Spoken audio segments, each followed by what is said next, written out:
Hello everyone. तो कैसे हैं आप लोग। आज जो हम बात करने वाले हैं वो बात करने वाले हैं एक बिल को लेकर, जो एक स्पेशल सेशन में जो ये 4-5 दिन से चल रहा है तो उसमें लाया गया है। ओके। तो ये जो रिलेटेड है नारी शक्ति वंदन बिल। ओके। नारी शक्ति वंदन बिल ये रिलेटेड है वोमेन के रिजर्वेशन को लेकर। अब रिजर्वेशन किसमें? लोकसभा के अंदर, विधानसभा जो स्टेट लेजिस्लेचर है, ओके, और जो यूटी है जिसके अंदर स्टेट लेजिस्लेचर है। ओके। अब देखो, अब ये वुमेन के रिजर्वेशन को लेकर लाया गया है ये बिल। तो अगर मैं इसे अगर पेपर से रिलेट करूं तो किस किस पेपर में ये रिलेट करता है? तो पहला तो है ये जीएस पेपर फर्स्ट। ये बेसिकली टॉपिक किस चीज़ से है? ये हमारा इंडियन सोसाइटी से, भारतीय समाज। और भारतीय समाज जो इंडियन सोसाइटी सब्जेक्ट है वो किससे रिलेटेड है? जीएस पेपर फर्स्ट से। तो एक तो हो गया जीएस पेपर फर्स्ट। सेकंड, हो सकता है कि एसए में ये पूछ दे, या कहीं ना कहीं किसी और टाइप में ऐसे पूछ दे, तो इसके जो पॉइंट्स है, जो फेडर पॉइंट्स है, तो वो आप यूज कर सकते हो की पॉइंट्स बनाकर। और थर्ड है, जिन भी बच्चों का ऑप्शनल अगर सोशोलॉजी है तो उन लोगों को पता है कि भैया जो हमारा सेकंड पेपर है वो इंडियन सोसाइटी ही है। ओके। तो ऑप्शनल में भी इसका यूज है। ओके। तो पहले हमने पेपर के बारे में डिस्कस कर लिया, ये बिल है किस चीज़ को लेकर उसके बारे में बता दिया। अब हम बात करते हैं इसके बैकग्राउंड के बारे में। क्या ये बिल पहले भी लेके आ चुका है? ओके। या कभी इस टाइप का बिल पहले कभी आया हो? ओके। उस चीज़ के बारे में डिस्कस करेंगे। उससे पहले एक खास खबर कि भैया ये जो चीज़ है, ये जो बिल आया है, ओके, अब स्टार्ट होने वाले हैं यूपी पीसीएस के मेंस। ओके। तो जो भी छात्र यूपीसीएस का मेंस दे रहे हैं तो प्लीज़ एक बार इसको अच्छे से रीड करके जाएं। ओके। हो सकता है आ जाए। ओके। और अभी जो यूपीएससी वालों का जो ऑप्शनल का पेपर बचा हुआ है अभी, ओके, तो कृपया वो भी एक बार इस पर नज़र डाल लें। हालांकि ये आएगा नहीं क्योंकि ऑप्शनल पेपर वगैरह तो सब बन चुके हैं यूपीएससी वालों का, बट यूपी पीसीएस में आने की संभावनाएं हैं। हो सकता है आ जाए, या फिर पहले भी ये बिल, इस तरह का बिल लाया जा चुका है तो उससे रिलेटेड आ जाए। ओके। तो ये एक करंट पॉइंट्स के रूप में आपको हेल्प करेगा। अब बात करते हैं हम इसके मेन पॉइंट्स की। तो देखो, both the house of parliament उन्होंने पास किया नारी शक्ति वंदन बिल, और इसे हम बोल रहे हैं कि ये 128वां कॉन्स्टिट्यूशन अमेंडमेंट बिल है। एक्ट नहीं बोल रहा हूं मैं। ओके। मैं बिल बोल रहा हूं क्योंकि अब ये एक्ट बना नहीं है। कानून कब बनेगा? जब प्रेसिडेंट अपना साइन कर देंगे, ओके, तब ये एक्ट बन जाएगा। अब देखो, एक कंफ्यूजन और है कि बहुत से लोग सोच रहे हैं कि कभी तो बोल रहे हैं 108, कभी बोल रहे हैं 128। तो देखो, 128वां कॉन्स्टिट्यूशन अमेंडमेंट बिल है ये। ओके। मतलब ये बिल लाया है, इससे पहले भी कई बार बिल ला चुके हैं, मगर वो एक्ट बनेगा कब? जब प्रेसिडेंट पास कर देंगे, तब ये कौन सा एक्ट हो जाएगा? तो ये हो जाएगा 108। 108 कॉन्स्टिट्यूशन अमेंडमेंट एक्ट है ये। ओके। तो ये क्लियर। अब बात करते हैं हम कि नारी शक्ति वंदन बिल लाया गया है, और मेनली है किस चीज़ से? तो भैया ये 1/3 रिजर्वेशन देगा किसको? वुमेन को, इन लोकसभा और विधानसभा में। ओके। अब बात करते हैं क्या कि इस तरह का बिल पहले भी कभी लाया जा चुका है? ओके। तो भैया पहले एक बार इसके बैकग्राउंड पर चर्चा करते हैं हम लोग। तो बैकग्राउंड की बात करूं तो भैया reservation for women in legislature पहली बार जो आया था वो 1996 में लाया गया था, जो कि 81 कॉन्स्टिट्यूशन अमेंडमेंट बिल था। ओके। और ऐसा ही एक सिमिलर बिल पास किया था राज्यसभा ने, कब? 2010 में। तो भैया अगर प्री में क्वेश्चन बना दे कि ये पहली बार ही ऐसा हुआ है कि इस तरह का बिल हम लेकर आ चुके हैं, लेकर आ रहे हैं, ओके, तो भैया वो स्टेटमेंट रॉन्ग है, क्योंकि पहले भी आ चुका है 1996 में, और पास भी किया जा चुका है 2010 में राज्यसभा के द्वारा। ओके, तो आपको इस चीज पर ध्यान देना है कि वो क्या पूछ रहा है। अब बात करते हैं हम आगे की तरफ।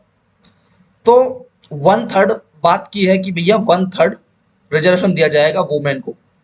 अब वो 1/3 जो दिया जाएगा वो कहाँ, लोकसभा, स्टेट लेजिस्लेचर और असेंबली जो है NCT, national capital territory of Delhi.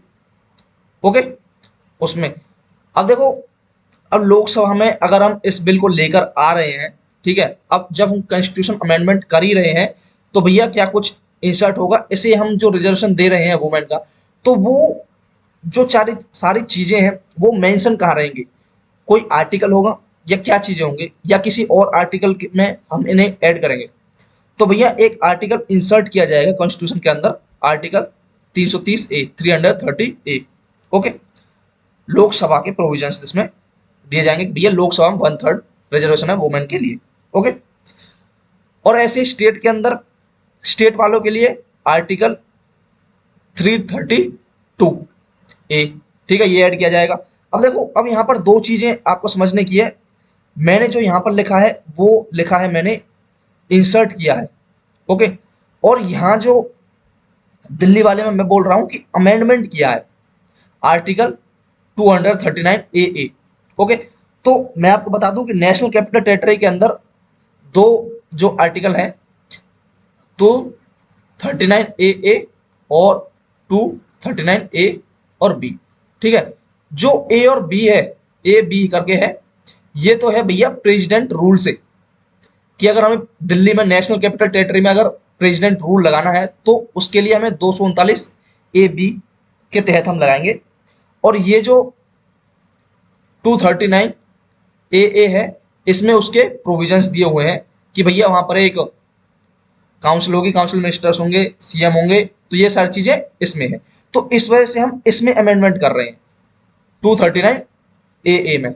Okay, तो यहां से आपका ये क्लियर है।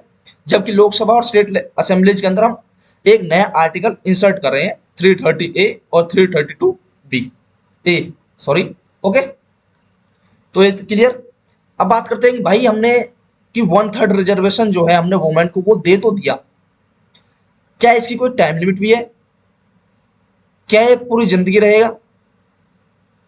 आई मीन मतलब जब तक रखना चाहे हम इसे तब तक रखेंगे, या फिर कोई इसकी टाइम लिमिट है?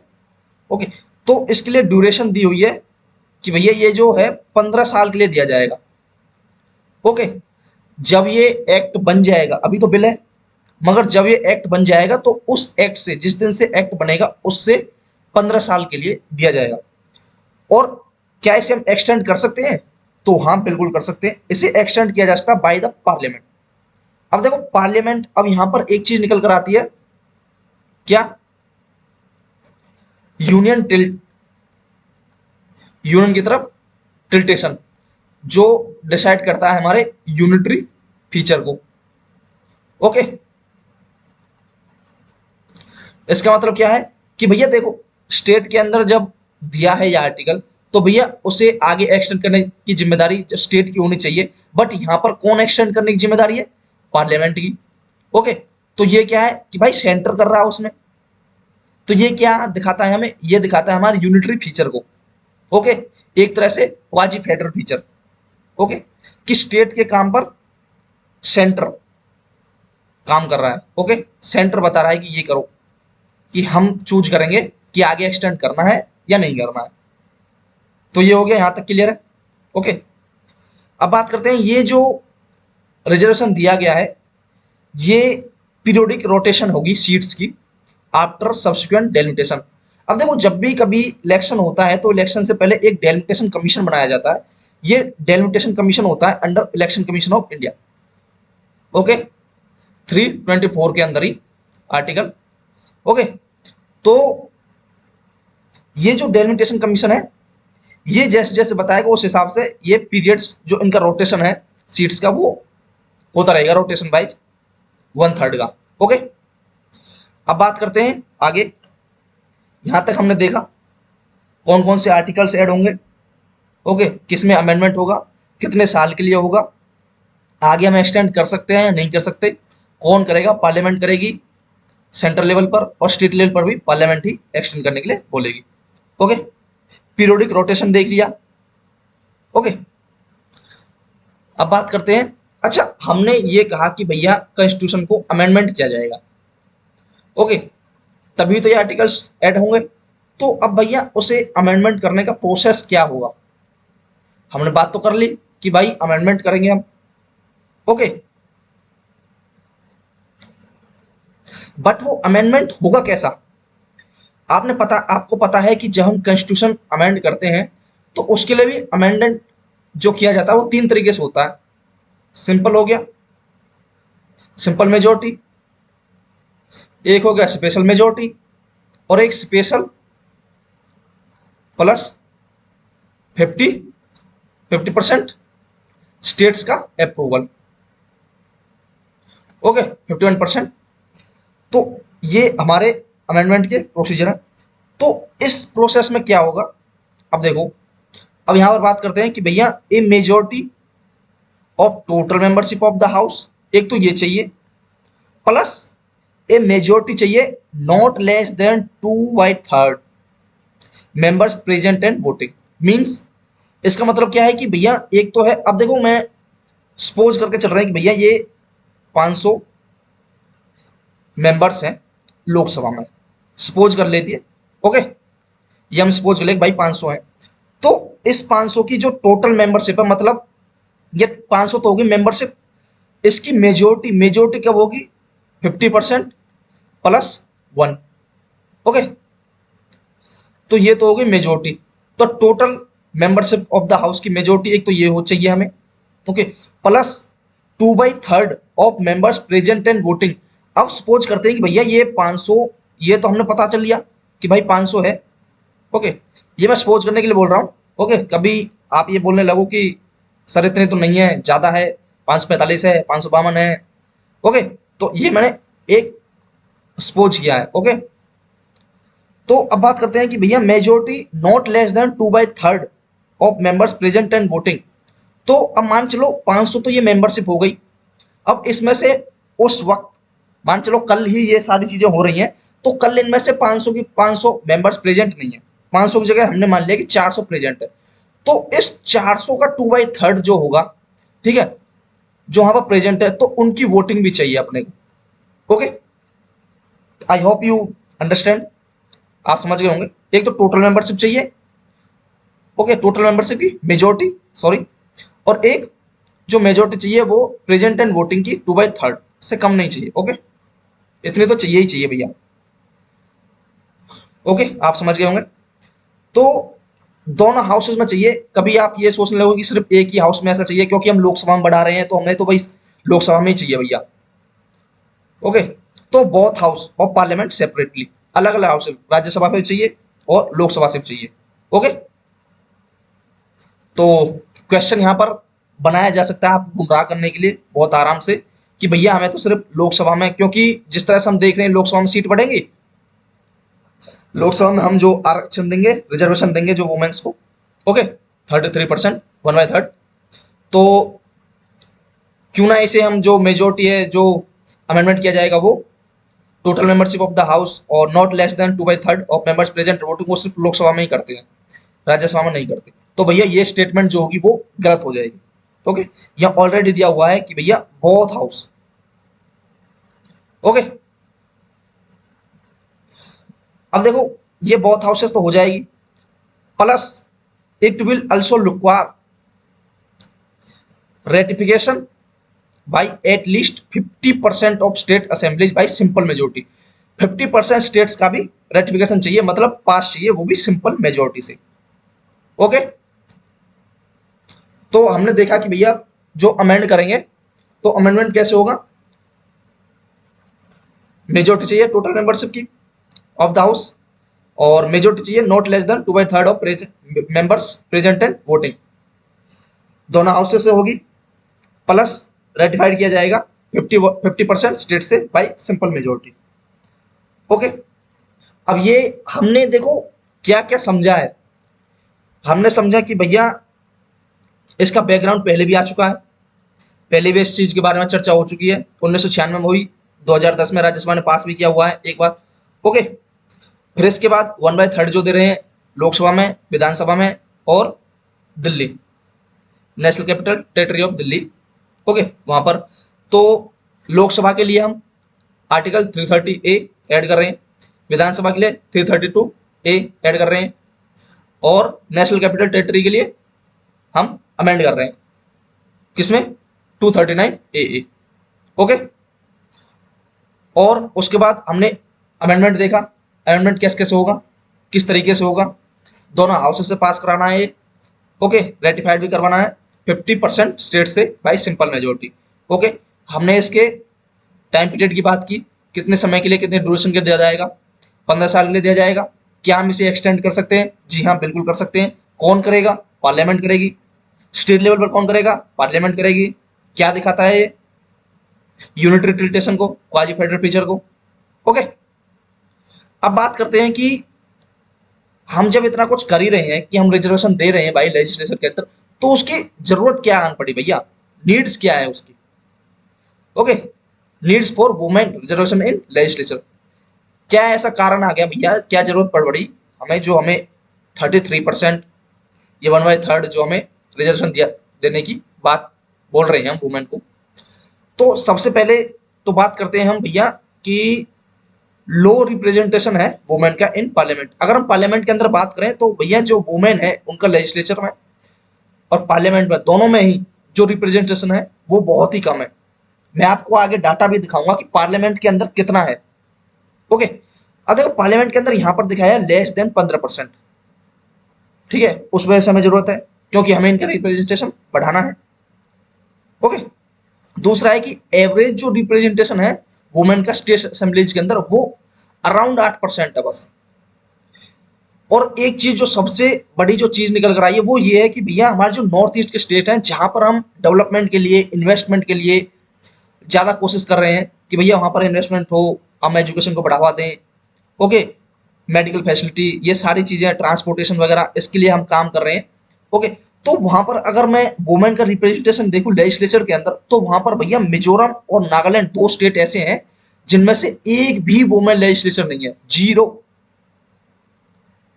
ठीक है, इस वजह से भी हमें जरूरत है। फिर एक है वुमेन के एम्पावरमेंट के लिए, उसकी डेवलपमेंट के लिए। ओके, अब यहां पर एक डाटा है कि भैया हाईएस्ट परसेंटेज जो है वुमेन का इन पार्लियामेंट ऑफ डेमोक्रेसी, जितने भी लोकतांत्रिक देश हैं उनके उनकी जो पार्लियामेंट है उसके अंदर जो वुमेन का जो रिप्रेजेंटेशन है वो कितना कितना है। अब देखो यहाँ पर एक डाटा दिया हुआ है। अब मैं ये बोल रहा हूँ कि बहुत सारे स्टूडेंट जो तैयारी करते हैं यूपीएससी की हो गए, ओके, वो क्या करते हैं डाटा पर ज्यादा ध्यान नहीं देते, अरे कौन ही इतना डाटा याद रखे। पर भैया ये ज्यादा नहीं याद रखो आप, थोड़ा बहुत एक दो अपने कम से कम अपने नाइबरहुड से तो कंपेयर करा के देख ही लो। ठीक है, बाई चांस क्वेश्चन आ जाए या फिर ऐसे में आ जाए, ओके, तो वहां कहीं ना कहीं फेडर पॉइंट के रूप में आप इसे यूज कर सकते हो कि हाँ भाई बंदे को डाटा भी पता है, कंपेयर भी करा रहा है। ओके, अदर कंट्रीज के साथ अपने नाइबरहुड में कंपेयर करा लो, एक दो डेवलप्ड कंट्री ले लो। ओके, फॉर एग्जाम्पल अगर मैं इंडिया की बात करूं तो 543 सीट्स में थे 78 सीट्स वुमेन के लिए। अगर मैं परसेंटेज की बात करूं 14.4%। ओके, इससे ज्यादा जो रिप्रेजेंटेशन है वुमेन का इन पार्लियामेंट के अंदर वो पाकिस्तान के अंदर। भाई पाकिस्तान खुद जो हमारा कंट्री है, सॉरी जो हमारा पड़ोसी देश है, ओके, पहले तो हमारा ही देश का हिस्सा था। ओके, तो 20.5% है वहां पर भी। ब्राजील के अंदर 17.5%, 17.5%। ओके, एक दो और देख लो, ऑस्ट्रेलिया का हो गया 38.4%। तो इनसे कंपेयर करा के देख लेना, कोई दिक्कत नहीं है। अगर क्वेश्चन आ जाए तो एक दो डाटा लिख देना। ओके, तो ये तो हो गया भाई कि परसेंटेज कितना है अलग अलग जो डेमोक्रेटिक कंट्रीज हैं तो उनके अंदर पार्लियामेंट में वुमेन का।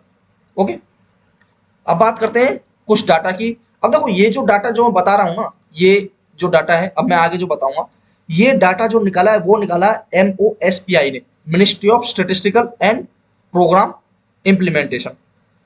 ओके, तो इस ऑर्गेनाइजेशन ने ये डाटा निकाला है।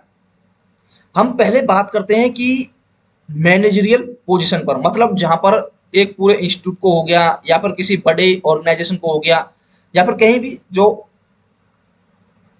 मैनेजर लेवल की पोस्ट जो होती है, ओके, उस पोस्ट पर अगर मैं वुमेन का रिप्रेजेंटेशन देखूं तो वे क्या है, fear then 1 in 5 workers.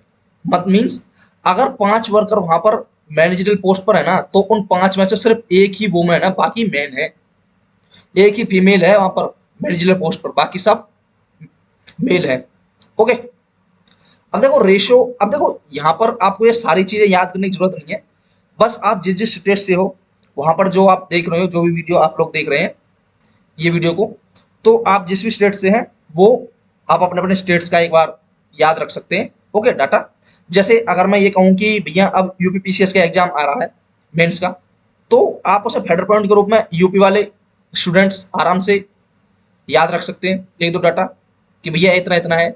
Okay, तो ये तो हो गया मैनेजरियल पोजीशन पर। बात करते हैं पुलिस एंड सिक्योरिटी फोर्सेस के अंदर कितना है भैया, क्योंकि जरूरत थोड़ी है कि सिर्फ यहीं पर बताएं कि मैनेजरियल पोस्ट पर इतना है, और अगर हम दूसरे कंट्रीज के साथ कंपेयर करें तो वहां पर ये है, यहाँ पर ये है, तो सिर्फ इतने से बात नहीं बनेगी ना, हमें थोड़ा सा और अपने जो आंसर है उसको एनहेंस करने के लिए, एक्स्ट्रा नंबर लाने के लिए थोड़ा और मेहनत करनी पड़ेगी, एक दो डाटा और बताने पड़ेंगे। तो अगर पुलिस और सिक्योरिटी फोर्सेज के अंदर देखूँ तो उसमें 8% है। मीन्स मीन्स ये है भैया कि 2021 के डाटा के अकॉर्डिंग, ओके, डाटा तक यहाँ पर ये था कि अगर 30,50,239 पुलिस वाले हैं तो उनमें से केवल 2,50,474 ही कौन है, वुमेन है, बाकी सब मैन है। ओके, तो इनका जो रिप्रेजेंटेशन है वो 8% ही है, बहुत कम है। और ये भी सिर्फ एक ही फोर्स के अंदर नहीं है कि भाई ये जो 8% है वो सिर्फ पुलिस में ही है, या फिर 8% ये फिर सीआरपीएफ में ही है, या फिर 8% बीएसएफ में ही है, नहीं, ये सारी सारी फोर्सेस का मिला के तब 8% है। ओके, अब यहाँ पर अलग अलग फोर्सेस का पूरा पूरा डाटा दिया हुआ, जैसे देखो सिविल पुलिस के अंदर देखा था 12.58%, डिस्ट्रिक्ट आर्म रिजर्व पुलिस के अंदर 11.19%, एसएसबी के अंदर 2.59%, रेलवे के अंदर आरपीएफ में 8.95%। ओके, तो ये एक दो आप याद रख सकते हैं, उसमें ही काम हो जाएगा, कोई प्रॉब्लम नहीं है। अब बात करते हैं नेक्स्ट की। नेक्स्ट है, अब देखो हमने अदर कंट्रीज के साथ कंपेयर किया, ओके, मैनेजरियल पोस्ट पर देखी, पुलिस और अदर जो सिक्योरिटी फोर्सेज है उसके अंदर देखा। अब बात करते हैं हम जुडिशरी के अंदर, क्योंकि भैया जुडिशरी का भी बहुत बार मुद्दा उठता रहता है कि भैया जुडिशरी के अंदर वुमेन नहीं है, वुमेन जजेस के नाम भी रिकमेंड किए गए थे मगर वो ज्वाइन नहीं कराई, उनकी जगह मेल को प्रेफरेंस दिया गया है। ओके, तो इस चीज को लेकर अगर देखा जाए तो सुप्रीम कोर्ट के अंदर केवल 10% लेडीज हैं। और मान चलो सुप्रीम कोर्ट की अभी जो जज की जो कैपेसिटी है ना वो है 32, जिसमें से केवल 3 वुमेन है। ठीक है, देखो 32 जज हैं सुप्रीम कोर्ट के अंदर, जिनमें से सिर्फ 3 ही वुमेन है, लाइक 10% ही सिर्फ रिप्रेजेंटेशन है जुडिशरी के अंदर। देखो ये सिर्फ सुप्रीम कोर्ट का मैं बता रहा हूँ, जो अगर मैं हाई कोर्ट की बात करूं तो अलग अलग स्टेट्स के अंदर अलग अलग रिप्रेजेंटेशन है।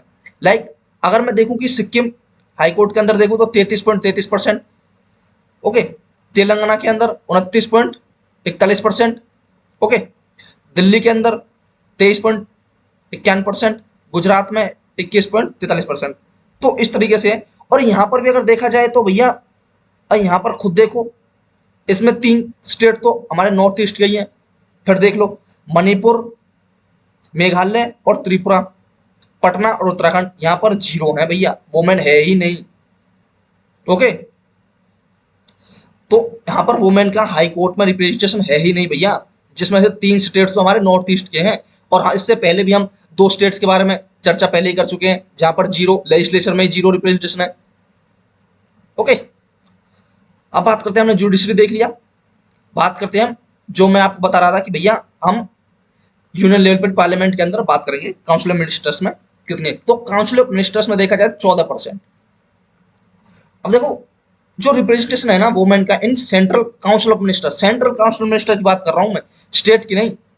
ओके, तो वो है 14.47%। सिर्फ 11 वुमेन, ओके, जितने जो कैबिनेट मिनिस्टर्स है ना, ठीक है, काउंसिल मिनिस्टर्स में जितने भी, सॉरी, काउंसिल ऑफ मिनिस्टर्स के अंदर जितने भी मिनिस्टर्स जो होते हैं ना, उसमें से सिर्फ 11 ही वुमेन है, बाकी सब कौन है, मैन है। और उन 11 वुमेन्स के अंदर ही भैया दो वुमेन तो ऐसी हैं जो कैबिनेट मिनिस्टर हैं, ओके, इन 11 में ऐसी दो वुमेन कैबिनेट मिनिस्टर हैं, ओके। और एक डाटा और दिया हुआ है यहाँ पर कि अगर एज ऑफ जनवरी 1 2023, लास्ट 20 ईयर का अगर रिकॉर्ड देखें, जो शेयर है वुमेन का यूनियन मिनिस्ट्री में has been lower -12% on average, जो एवरेज लेवल जो होना चाहिए उससे -12% कम ही चल रहा है, ओके। तो अब ये देखो, हमने जो बात कही है कि भैया वुमेन का डिस्क्रिमिनेशन हो रहा है, उन्हें पिछड़ा बताया जा रहा है, उन्हें आगे जो मेंस के बराबर अधिकार नहीं दिया जा रहा, ठीक है, जहां भी दिया जाता है वहां पर मेंस को प्रेफरेंस दी जाती है। तो अगर उसके एग्जाम्पल्स की बात करें तो हम एग्जाम्पल्स में ये सारी चीजें, ये डाटा हम लिख सकते हैं। अब जरूरी नहीं है कि आपको सिर्फ यही चीज याद रहेगी, नहीं 12% है, नहीं ये परसेंट है, तो आप ये भी लिख सकते हो कि जुडिशरी के अंदर इतना है, यूनियन काउंसिल मिनिस्टर्स में कम है। अगर मैं पुलिस फोर्सेज की बात करूं, अदर सेंट्रल जो सिक्योरिटी फोर्सेज है उनकी बात करूं, उसमें भी रिप्रेजेंटेशन कम है, ओके। मैनेजरियल पोस्ट पर भी, पोजीशन पर भी कम है, ओके। अगर मैं अपने नाइबरहुड में कंपेयर करूं लेजिस्लेचर के अंदर, वो भी कम है। तो इस वजह से भी हमें इस बिल को लाने की जरूरत पड़ी है, ओके। अब बात करते हैं आगे कि भैया अगर मैं ये कहूं कि हमने इतना कुछ देखा है कि भैया वुमेन्स को नहीं दिया जा रहा कुछ, तो कहीं ना कहीं ऐसी चीजें भी तो होंगी जहां पर दिया भी जा रहा होगा, कुछ ना कुछ चीजें अच्छी भी की होंगी गवर्नमेंट ने वुमेन्स के फेवर में, ओके। देखो, अगर आपको मेंस में आंसर पूछ ले कि भाई क्रिटिसाइज करें, देखो ध्यान से बात सुनो, क्रिटिसाइज बोल रहा हूं मैं एलोबरेट नहीं बोल रहा हूं, मैं डिस्कस नहीं बोल रहा हूं, मैं क्रिटिसाइज करने की बोल रहा हूं। क्रिटिसाइज में आपको अगर मेंस का आंसर लिखने के लिए बोला जाएगा तो उसमें आपको इसके पॉजिटिव और नेगेटिव दोनों पॉइंट्स को लिखना पड़ेगा, और उसमें आर्ग्यूमेंट और अगेंस्ट में भी आपको देना पड़ेगा। भाई अगर जहां पर आर्ग्यूमेंट जो हो रहा है कि भैया ये हमारी चीजें कम है, तो वहां पर उसके अगेंस्ट में बोला जाएगा कि भैया कुछ कुछ चीजें हमने अच्छी भी की है, ओके। अब जो अच्छी चीजें हैं वो उसके ऊपर बात करते हैं। देखो वे फोर में भी आप लिख सकते हो बहुत आराम से, ओके। वे फोर में आप लिख सकते हैं कि क्या लिखना है उसमें, ओके। देखो 4 करोड़, देखो ये न्यूज़पेपर की ही कटिंग है। 4 करोड़ घर देकर बहन बेटियों का स्वाभिमान बढ़ाया है। 9.6 करोड़ उज्जवल गैस कनेक्शन, तो धुआं मुक्त जीवन बनाया उनका। 11 करोड़ से अधिक शौचालय बनाए, टॉयलेट्स वगैरह, ठीक है, ताकि उन्हें बाहर ना जाना पड़े। मुद्रा लोन, ओके। महिला स्वयं सहायता समूह, सेल्फ हेल्प ग्रुप हो गए। सुकन्या समृद्धि योजना, ओके। नल से स्वच्छ जल 12 करोड़ घरों तक। पेड मेटर्निटी जो लीव है, ओके, वो आपने चर्चा में भी सुना होगा कि भैया 12 वीक से बढ़ाकर 26 वीक्स कर दी गई हैं। तो ये चीजें हो गई।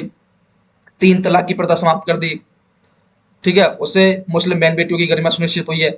तो ये चीजें आप अपने वे फॉरवर्ड में लिख सकते हैं, ओके। या फिर अगर कोई क्रिटिसाइज करने के लिए बोल रहा है तो उसमें आर्गुमेंट और एंटी आर्गुमेंट अगेंस्ट में ये चीजें आप लिख सकते हो, ओके। तो ये हमारा पूरा एक्सप्लेनेशन था इस बिल का, और इसे हमने कनेक्ट किया किससे, जीएस पेपर फर्स्ट से, ओके, ऑप्शनल से, और एसए के 40 पॉइंट्स के रूप में, अंडरस्टैंड। अब यहाँ पर मैं आपको एक प्री में क्वेश्चन की प्री के बेस पर कहाँ से किस तरीके से क्वेश्चन आ सकता है उस पर चर्चा करते हैं। इफ वी डिस्कस अबाउट नारी शक्ति वंदन bill 2023, which one of the following is correct, तो कौन सा सही बैठेगा इसमें से। तो आप इस चीज को, आप इस क्वेश्चन को अटेंड करिए, बताइए कमेंट बॉक्स में, आप आंसर कीजिए कि क्या ये सही हो सकता है। ओनली 1 पेयर, 2 पेयर, 3 पेयर, या फिर न, या फिर कोई भी सही नहीं है, ओके। आराम से पढ़ना और आराम से आंसर देना, कोई जल्दबाजी नहीं है। यहाँ पर एक मेंस का क्वेश्चन मैंने बनाया है, ओके। तो आप एक बार इसको लिखने का ट्राई करना कि आप क्या क्या इस चीज में लिख सकते हैं, ओके।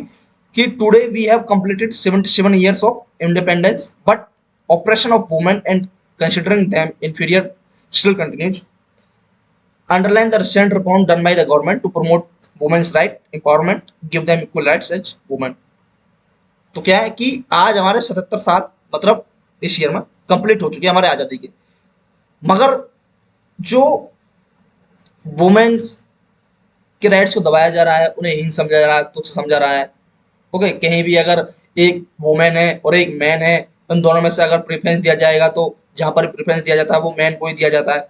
तो ये सारी चीजें आज भी कंटिन्यू चल रही हैं। तो हमें कुछ रिसेंट जो रिफॉर्म किए गए हैं गवर्नमेंट ने, या जो चीजें जो वुमेन्स के राइट्स को प्रमोट करने के लिए, उनके एम्पावरमेंट के लिए, उन्हें वुमेन मेंस के बराबर अधिकार देने के लिए जो चीजें की गई हैं, तो उस पर हमें डिस्कस करना है। ओके, तो आराम से आप इस जो भी चीजें मैंने बताई हैं उससे आप आराम से इस क्वेश्चन को टैकल कर सकते हो। तो एक बार ये लिखने का ट्राई जरूर करना, और अगर आप लिख सकते हैं तो कमेंट बॉक्स में आप एक बार डाल देना, और या फिर कमेंट बॉक्स में ही आप लिख सकते हैं टाइप करके। ओके, और यहाँ पर हमारे टॉपिक समाप्त होता है। ओके, और इस टॉपिक की पूरी पीडीएफ आपको मेरे टेलीग्राम चैनल पर मिल जाएगी, जिसका लिंक डिस्क्रिप्शन में। वीडियो अच्छी लगे तो लाइक शेयर सब्सक्राइब जरूर करें। ओके, तो आगे फॉरवर्ड करें इस वीडियो को, ताकि कुछ लोगों का भला हो सके। ओके, बहुत सारे बच्चे हैं जो पेड कोर्सेज नहीं ले पाते, तो उनके लिए एक छोटी सी कोशिश मेरी। तो आज के लिए इतना ही। Thank you.